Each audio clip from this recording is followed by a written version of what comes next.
Me hubiera gustado que el primer cierre de esta temporada no tuviera que ser amargo, pero la realidad no es muy dulce. Este verano nos deja noticias que analizadas aisladamente pueden darnos falsas ilusiones o llevarnos a espejismos de cierta normalidad o incluso de ciertos virajes, pero no tan determinantes. Nada más falso. El curso político que se inicia hoy lo hace precedido de pasos, de una suerte de increchendo, que evidencia que tenemos un gobierno que se escuda en la aritmética parlamentaria para no gobernar, o mejor dicho, para gobernar con piloto automático. Un piloto automático de régimen y que, por cierto, vira cada vez más hacia la extrema derecha. Ese es el piloto automático al que Pedro Sánchez nos entrega de forma voluntaria. La elevación de tono y deshumanización de la población migrante es por eso mucho más que un discurso. Es la evidencia de ese piloto automático ultraderechista que en este momento está también en Moncloa. Es el régimen de guerra, recordándonos que para existir necesita que algunos cuerpos no existamos. No es un discurso dirigido solo contra los cuerpos migrantes, sino un aviso a todos y a todas las navegantes, sean o no de un cayuco. El gobierno gobierna y lo hace asumiendo los postulados de la extrema derecha, como lleva haciendo hace mucho, por cierto. Esto no es nuevo, pero ahora es descarado. Ahora es abiertamente explícito. Ahora nadie puede decir que no se entera. Empecemos por las palabras. Pogromo. Un pogromo es un linchamiento multitudinario contra un grupo particular, étnico o religioso que va acompañado de la destrucción de los bienes de este grupo particular. Este mes, en Reino Unido vimos pogromos contra los y las migrantes, una auténtica cacería contra niños y niñas, jóvenes y personas mayores. Ser migrante, primero, se volvió sinónimo de no ser humano y con ello, después, la cacería se legitimó. La solidaridad activa antifascista dio una lección a Europa y al mundo al detener a los neofascistas que emprendieron esta cacería. Pero esa lección no parece haber llegado a España, que no quiere aprender. Ese mismo mes vimos encenderse la mecha que luego ocasiona el pogromo. Esa mecha tiene forma de bulos de la ultraderecha, con la intención de criminalizar a los migrantes, como hicieron al utilizar vergonzosamente el asesinato de un niño en Moncejón. Esa mecha tiene la forma de discursos de odio defendidos en la boca de personajes políticos que luego la prensa progresista te dice que son moderados, como cuando el señor Feijóo arremetió contra niños y niñas vinculándolos a la inseguridad en España. Pero esa mecha también tiene forma de eufemismos, como decir regresos en lugar de deportaciones, o llamar migración circular a la esclavitud y abuso laboral contra los migrantes a los que se busca sacar provecho para luego devolverlos a sus países, cuando ya no nos sirvan, ¿verdad? Estas mechas que encienden pogromos han tenido siempre portavoces desde el poder, en los partidos políticos reaccionarios, en jueces reaccionarios y en medios de comunicación que les sirven de altavoz. Pero también tienen hoy a un portavoz de mucho mayor peso en la Moncloa, Pedro Sánchez.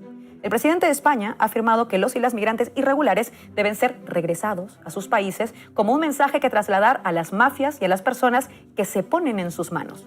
Yo le pregunto, señor presidente, ¿quiénes son los irregulares?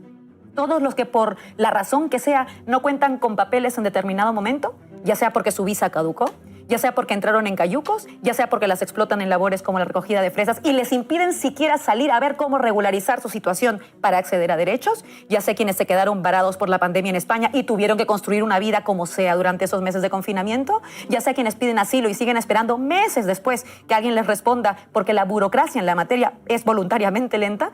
¿Quiénes son los irregulares? Le voy a contar algo, señor presidente. Yo fui irregular. Lo fui durante unos meses, 2 o 3.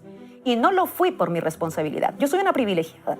Tenía mi contrato laboral vigente, un contrato indefinido, un salario de 14 pagas fijo, domiciliados todos mis recibos de agua, luz y móvil y mi pasaporte en regla. Pero no podía regularizarme, porque la ley de extranjería, su ley de extranjería, está construida sobre una burocracia vil. Era imposible que pudiera solicitar una cita para renovar mi NIE. Durante semanas tuve que estar actualizando en un ordenador a cada minuto a ver si habría alguna cita en los próximos 6 meses para poder ir con la documentación a hacer un trámite que debería ser tan rápido como fácil, pero era imposible.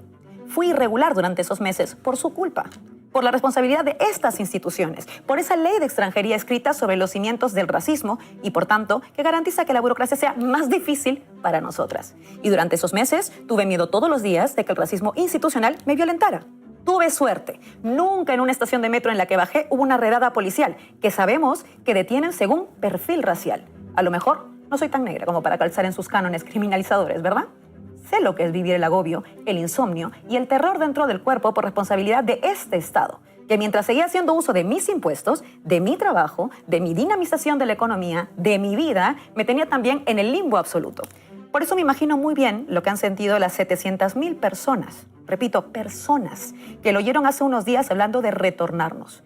Conozco a muchas personas que han sufrido en cuerpo propio la violencia de su ley de extranjería, de su ministro Marlaska, de su ley Mordaza y sin duda de su burocracia inhumana y racista. Amigas a quienes se les reconoció el derecho de asilo hasta 7 meses después de pedirlo. Hermanos que no conseguían cita para actualizar su NIE hasta 1 año después de vencido. Amigas que se quedaron sin techo porque no se les renueva el contrato si no cuentan con el NIE en regla. Nuevamente por culpa vuestra, no nuestra. Y ahora nos dice que por su inoperancia es a nosotras a quienes tienen que regresarnos, es decir, deportarnos. Porque es muy fácil decorar la indignidad con palabras que parezcan menos agresivas para lavarse la conciencia, como cuando llaman ajuste laboral a despedidas masivas de trabajadores o geometría variable a la gran coalición PP-PSOE para sacar adelante normas que solidifiquen al régimen del 78. Pero no nos confundamos, a nosotras no nos extraña que el presidente Pedro Sánchez explicite su política de migración racista. Nos sorprende porque, a diferencia de algunas analistas, algunas sabemos muy bien que Sánchez no ha comprado el discurso del PP de Vox, sino que siempre han defendido en conjunto estas políticas de migración. Siempre han sido indistinguibles. ¿No fue con Sánchez a la cabeza que se firmó el infame Pacto Migratorio Europeo que pone precio a nuestras vidas? ¿Se ha vuelto racista el señor Sánchez? ¿O será que siempre lo ha sido, pero que el malmenorismo que nos obligan a elegir nos termina por taladrar el cerebro y nos lleva a confusiones?